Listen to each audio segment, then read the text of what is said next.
This is Dabu7. Some updated information in regards to this whole chaotic event that broke loose in Sweden. I just had a video up on this very thing, but in it, I showed some footage, and I reached out to the individual that took the footage to get permission, and the response that I ended up getting back was sketchy, to say the least. So, I'm not about to catch a strike if I don't have permission to share something. I'm waiting to hear back. I'm still in talks with him. If I get permission to share the footage, I'll put out just the footage exclusively.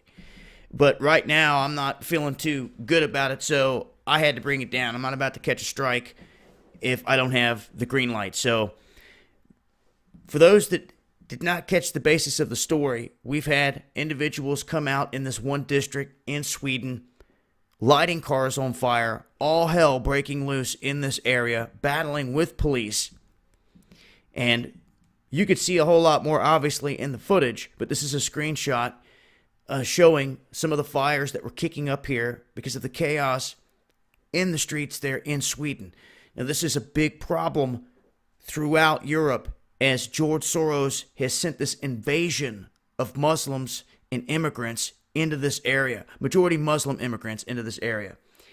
And he did so by putting $500 million on them. So France, Germany, their leaders like Merkel, Holland, which I think have sold their people out, they have allowed this invasion to come in, and even up all the way up into Sweden, where the people that I know from these places tell me flat out, it's sad. It's heartbreaking what they're seeing. Communities, especially people that reach out to me from Sweden that say in areas we used to be able to roam freely, in peace, you can't even go into these neighborhoods and areas now because it's chaos.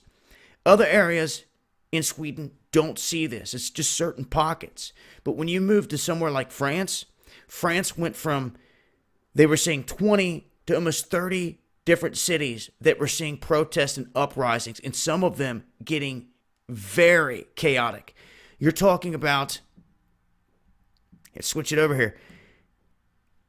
All these people coming out, they're protesting, listen to this, fake jobs and corrupt politicians. That is what they are protesting. And they will not stop until there's a change of government. This is why your mainstream media is not showing this to you, ladies and gentlemen. There's people taking to the streets in these places wanting true change. They're sick of it. They see the lies. They see the beast system. They see what's going on. And they've had enough of it. And in some of these areas, it's sparking up civil war between the people big time. And it's getting hectic and bloody on some of these front lines. That's what happens out here. But, you know, a lot of people upset in France. The stuff that's happening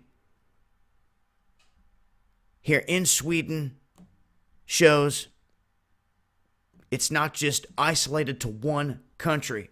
I've talked about it before. George Soros sending his minions up in here, backing them. He's doing the same thing here in this country. And everyone keeps asking, why is he not in jail? Well, look, we had a petition pushed, shared it in videos, everything else.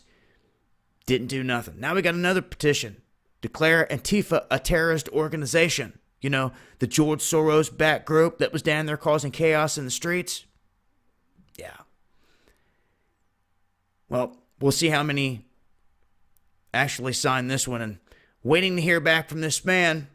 If I do, and I get word, I will share the footage here of all the chaos that took place in Sweden. But as of right now, that's an update. Like I said, if I get the go on the footage, I will share it exclusively. This has been Dabu7.